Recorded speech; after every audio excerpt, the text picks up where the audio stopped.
Hello दोस्तों, मेरा नाम प्रभात सिंह। मैं आपका अपने चैनल ज्ञान प्रिपरेशन पर स्वागत करता हूं। आज से हमारा परसेंटेज चैप्टर स्टार्ट होने वाला है। उसकी यह पहली वीडियो होने वाली है। इसे हम 8 से 9 पार्ट में कंप्लीट करेंगे, जहां हम इसके सारे टाइप्स को कवर करेंगे। तो आज हम बिल्कुल बेसिक चीज़ों के बारे में जानेंगे और उससे रिलेटेड क्वेश्चंस को डिस्कस करेंगे। तो देखिए, परसेंटेज चैप्टर में सबसे पहले आपको परसेंटेज को रेशियो में चेंज करना आना चाहिए। और अगर आप कोई वैल्यू दी हुई है परसेंटेज में और उसे आपको रेशियो में चेंज करना है तो किससे आपको मल्टीप्लाई करना होगा जी? 1/100 से। ठीक है। अगर कोई वैल्यू रेशियो में दी हुई है, अगर उसे आपको परसेंटेज में चेंज करना है तो आपको किससे मल्टीप्लाई करना होगा उस वैल्यू को? 100 से। ठीक है। आइए हम दोनों का एग्जाम्पल देख लेते हैं। जैसे मैंने माना कि एक वैल्यू दी हुई है 10%। ठीक है, वैल्यू क्या दी हुई है? 10%। इसे हमें रेशियो में चेंज करना है तो इस वैल्यू को हमें किससे मल्टीप्लाई करना होगा? 1/100 से। तो अगर आप इस वैल्यू को 1/100 से मल्टीप्लाई करोगे तो वैल्यू क्या आ जाएगी? 1/10। क्या आ जाएगी वैल्यू? 1/10। अगर मैं कहता हूँ एक वैल्यू दी हुई है 1/4, ये रेशियो में दी हुई है, इसे आपको परसेंटेज में चेंज करना है तो आपको इस वैल्यू को किससे मल्टीप्लाई करना होगा? 100 से। तो अगर आप इसको 100 से मल्टीप्लाई कर दोगे तो 4 इसको कैंसिल करेगा तो क्या आ जाएगा? 25%। ठीक है। मतलब ये कि अगर आपको रेशियो से परसेंटेज में जाना है तो आपको 100 से मल्टीप्लाई करना होगा। अगर आप परसेंटेज से रेशियो में जाना चाहते हैं तो आपको किससे मल्टीप्लाई करना होगा? 1/100 से। ओके, ये बात हो गई। अब देखिए, जैसे यहाँ ये वैल्यू दी हुई है 370, तो 370 का अगर मैं आपसे कहूँ कि आप मुझे 10% बताओ, तो अगर आपको ये पता है कि 10% का मतलब होता है 1/10, तो आप कहोगे कि भाई 370 का मैं 1/10 कर दूँ तो मुझे डायरेक्टली 10% इसका मिल जाएगा, और वो क्या है? 37। मतलब ये है कि अगर आपको परसेंटेज की वैल्यू रेशियो में याद है तो आप उससे आपकी कैलकुलेशन क्या हो जाएगी? फास्ट हो जाएगी। ठीक है। तो हम यहाँ पे कुछ वैल्यूज़ को देख लेते हैं सबसे पहले।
देखिए, यहाँ पे आपको कुछ वैल्यूज़ दी हुई हैं।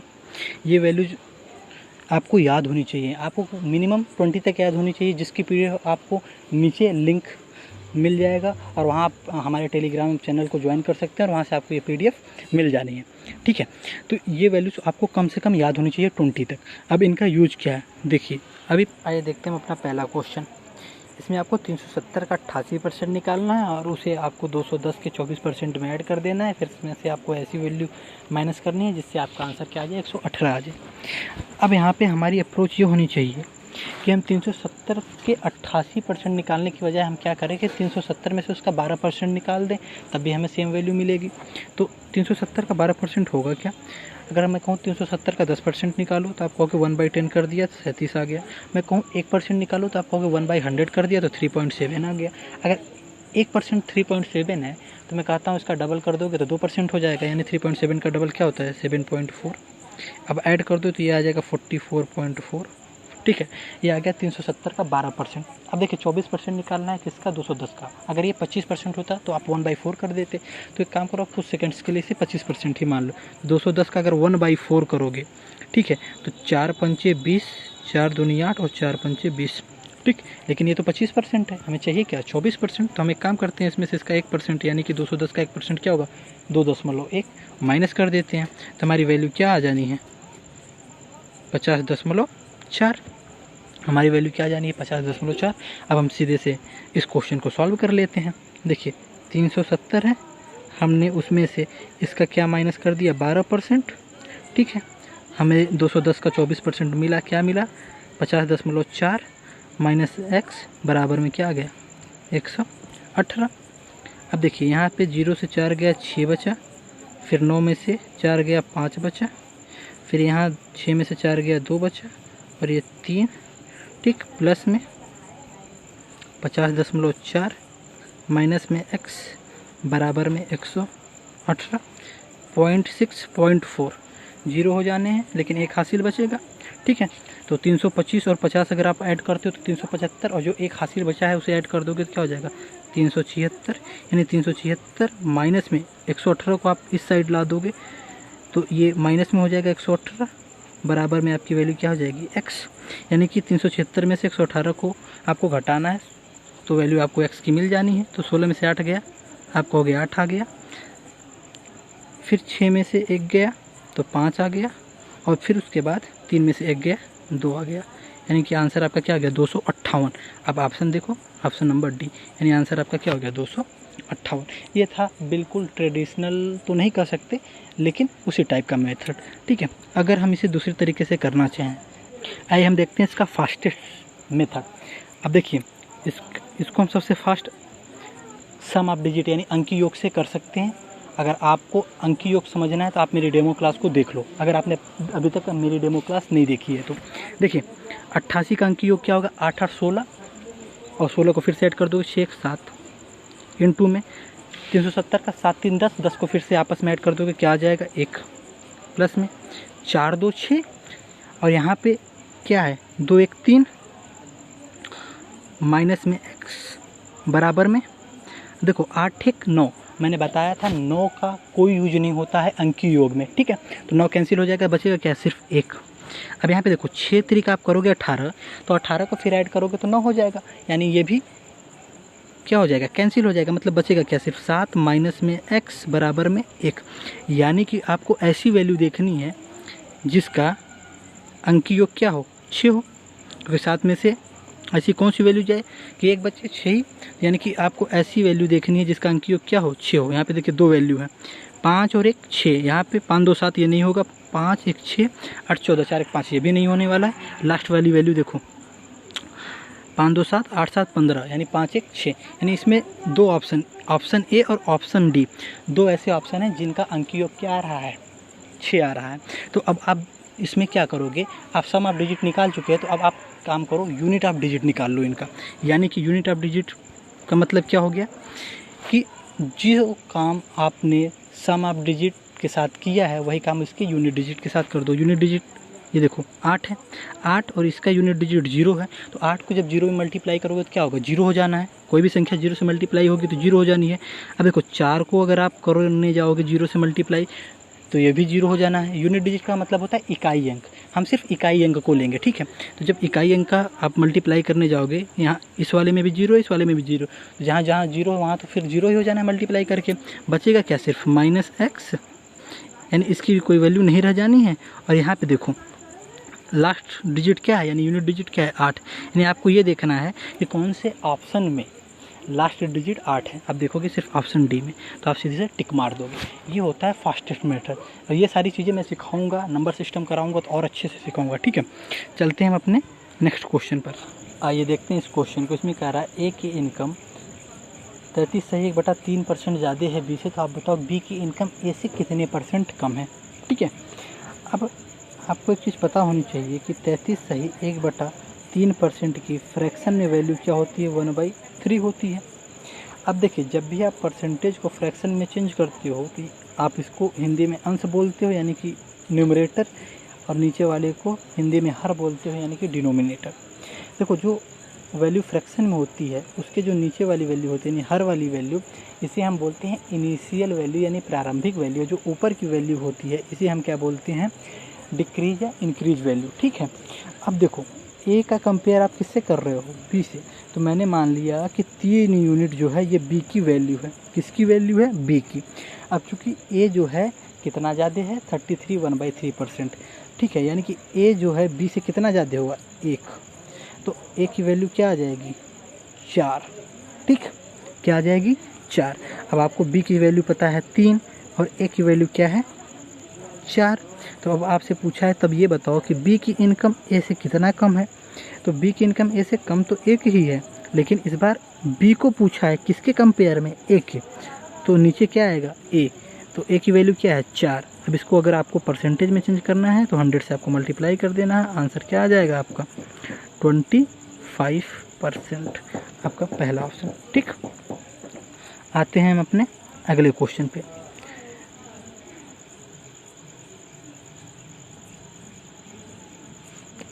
देखिए, ये क्वेश्चन कह रहा है कि कोई नंबर है जिसे हम 75/2% से बढ़ाते हैं तो 33 हो जाता है, ठीक है। अगर मैं कहता हूँ 75/2%, तो इसे मैं ये भी तो लिख सकता हूँ ना, 37.5%, ठीक। अब मैं आपको एक चीज़ बताना चाहूँगा कि अगर मैं कहता हूँ 12.5, तो 12.5 की वैल्यू में 12.5% की वैल्यू क्या होती है, 1/8। ये हमने देखा हुआ है। 12.5% की वैल्यू क्या होती है, 1/8। अगर आप ध्यान से देखो तो 12.5 का ये 3 गुना है 37.5। कितना गुना है, 3 गुना है। तो फ्रैक्शन भी क्या हो जाएगी, 3 गुनी हो जाएगी। यानी 37.5 की फ्रैक्शन क्या हो जाएगी, 1/8 की 3 गुनी। यानी कि आप क्या कह दोगे, 3/8, ठीक। फ्रैक्शन क्या बन जाएगी इसकी, 3/8। यानी कि मैंने कहा 37.5% बराबर में क्या आ गया, 3/8। यानी मैं कहता हूँ मेरी वैल्यू 8 थी और 3 से बढ़ गई, तो मेरी वैल्यू कितनी हो गई, 11 यूनिट की। मेरे हिसाब से मेरी वैल्यू 11 यूनिट की है, लेकिन क्वेश्चन के हिसाब से क्या हो गई, 33 की हो गई। तो मेरा 11 यूनिट किसके बराबर हो गया, 33 के। तो मेरा 1 यूनिट किसके बराबर हो गया, 3 के। क्योंकि मैंने अपनी वैल्यू क्या मानी थी, ओरिजिनल 8, तो मेरी वैल्यू क्या हो जाएगी, 8 त्रिक 24। यानी मेरा आंसर क्या हो जाएगा, सी, ठीक है। अब आते हैं हम अपने अगले क्वेश्चन पे। देखिए, ये क्वेश्चन क्या कह रहा है कि अगर राम की इनकम श्याम से 25/2% ज़्यादा है, तो ये बताओ श्याम की इनकम कितनी कम होगी राम से। फिर से सेम क्वेश्चन है। अब यहाँ पे 25/2%, 25/2% का मतलब आप समझ रहे हो, 12.5%। और अभी हमने देखा है कि 12.5% की वैल्यू क्या होती है, 1/8। यानी कि पहले हमने राम को कंपेयर किया है किससे, श्याम से। तो यानी 8 किसकी वैल्यू हो जाएगी, श्याम की। अब चूंकि राम ज़्यादा है तो राम कितने से ज़्यादा होगा, 1 से ज़्यादा होगा।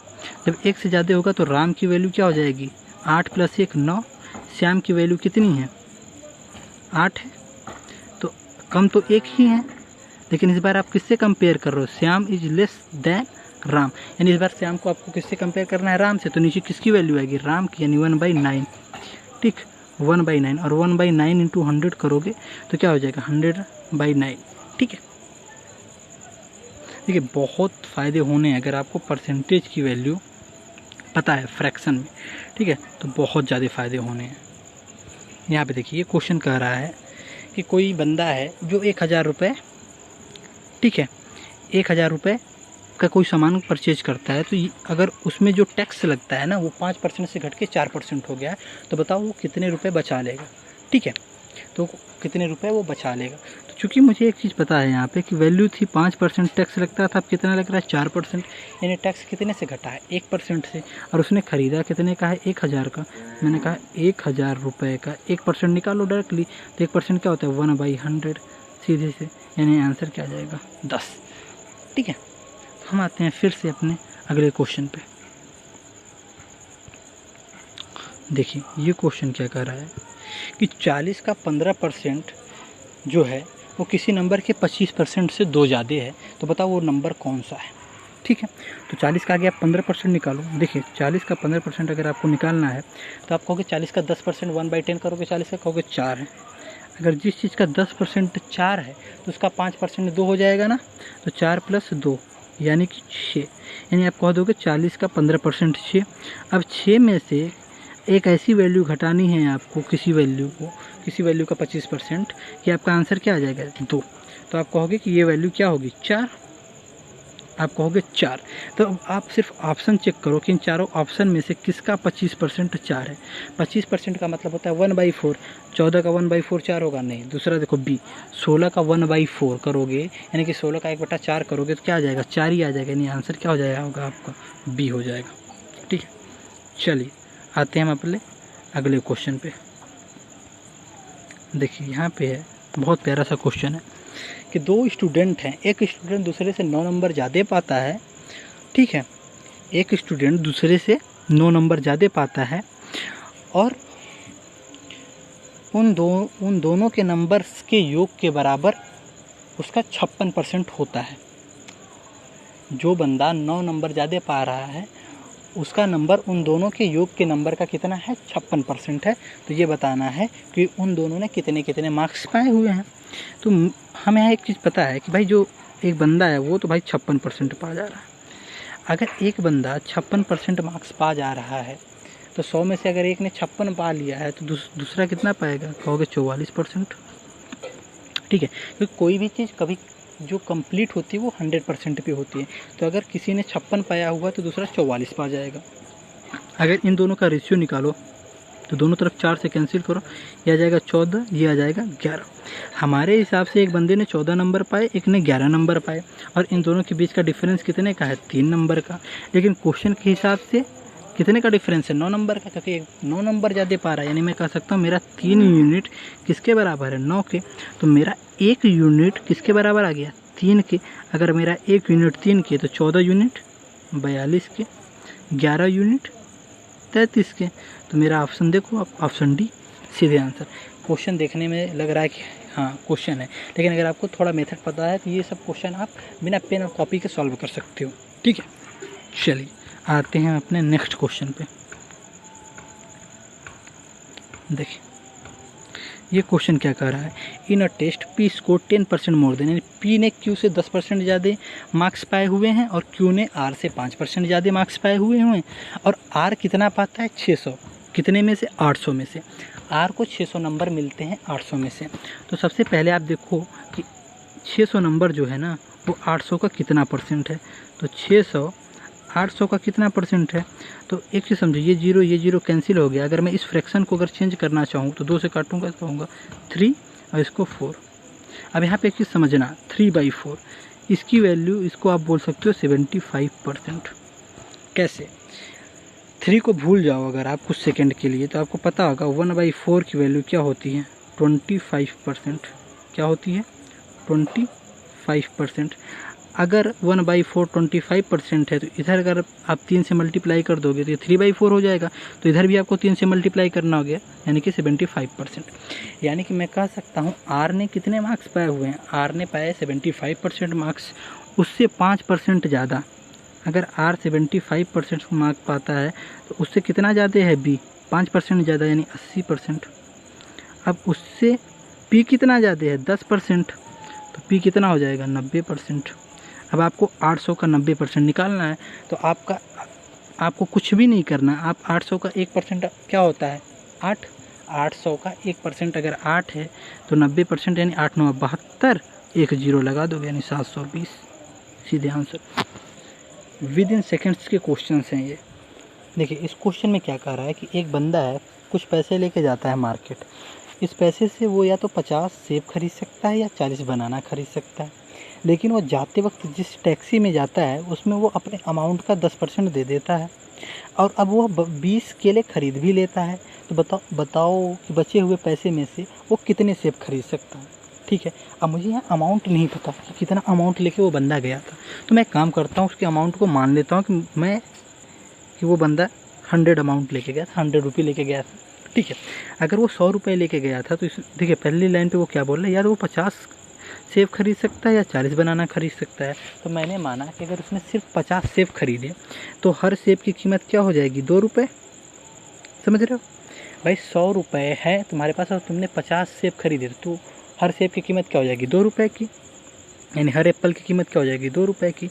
मैं कहता हूँ कि नहीं ठीक है, मैंने एप्पल नहीं खरीदे, मैंने सिर्फ 40 बनाना खरीद लिए, ठीक है। तो मैंने जब 40 केले खरीदे तो मेरे पास 100 रुपये थे, तो हर केले की कीमत क्या आ जाएगी, 2.5 रुपये, ठीक। क्या आ जाएगी, 2.5 रुपये, यानी एप्पल की कीमत आ गई 2 रुपये की, बनाना की कीमत आ गई 2.5 रुपये की, ठीक। अब उसने कहा कि भाई मैंने 10% तो खर्च कर दिए रास्ते पे। तो मैंने कहा भाई 100 का तो उसने 10% यानी 10 रुपये खर्च कर दिया, तब उसके पास बचे कितने, 90, ठीक। अब उसके पास 90 रुपये बचे। अब 90 रुपये में से उसने 20 बनाना खरीद लिए। अब चूँकि मुझे पता है एक बनाना की कीमत क्या है, 2.5 रुपये की, तो अगर एक बनाना 2.5 रुपये का है तो 20 बनाना कितने होंगे, 20 इंटू में 2.5, 20 इंटू में 2.5, ठीक है। तो ये वैल्यू क्या हो जाएगी, 50, यानी कि उसने 50 रुपये किस पे खर्च कर दिए, बनाना पे। अब 90 में से उसने 50 बनाना पे खर्च कर दिए, तो अब उसके पास बचा कितना, 40। तो अब जो 40 बचा है इसी का तो वो क्या खरीदेगा, सेब खरीदेगा। तो अब हर सेब की कीमत 2 रुपये की है, तो 40 रुपये में तुम कितना सेब खरीद सकते हो। मैंने कहा हर सेब की कीमत 2 रुपये की है, तो आपके पास 40 रुपये हैं, तो 40 रुपये में आप कितना सेब खरीदोगे, कहोगे 20। ऑप्शन नंबर डी, ठीक है। आते हैं अपने नेक्स्ट क्वेश्चन पे। देखिए ये जो क्वेश्चन है, इस टाइप के काफ़ी क्वेश्चंस पूछे गए हैं और वो पूछे भी जाते हैं, ठीक है। देखिए इसमें कह रहा है कि जो हमारा आयत है, अगर आयत में क्या होता है, लंबाई होती है और चौड़ाई होती है।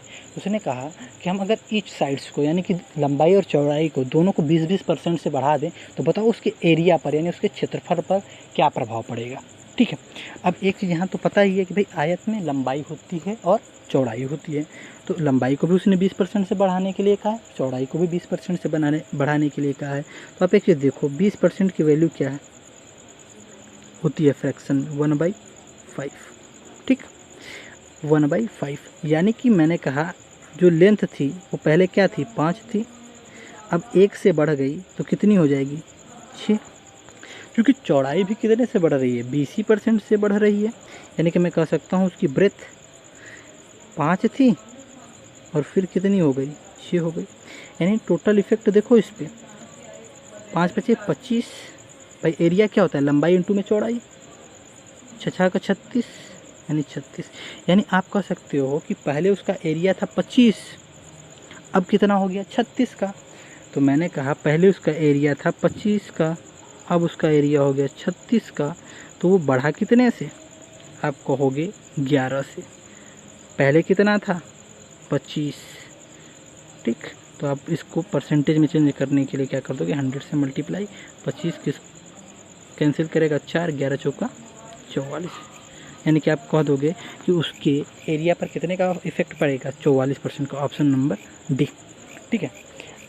अब यहाँ पे एक परसेंटेज में एक फार्मूला होता है, x ± y ± xy/100 इक्वल में इफेक्टिव परसेंटेज। अगर आप उसमें भी रखोगे तो सेम आंसर आना है, ठीक है। लेकिन मैं कम से कम फार्मूले आपको बताना चाहता हूँ, ताकि अगर आपका कंसेप्ट क्लियर है ना, तो आप जो याद करने वाली चीज़ें हैं वो अधिकतर आप याद करते रहो। किसमें, आपको जीएस भी पढ़ना है, आपको अदर सब्जेक्ट्स भी पढ़ने हैं, तो सिर्फ आप कंसेप्ट पे ज़्यादा ध्यान दो, ठीक है। चलिए, अगर आपको वीडियो पसंद आई हो तो कमेंट ज़रूर करिएगा और लाइक भी करिएगा। Thank you.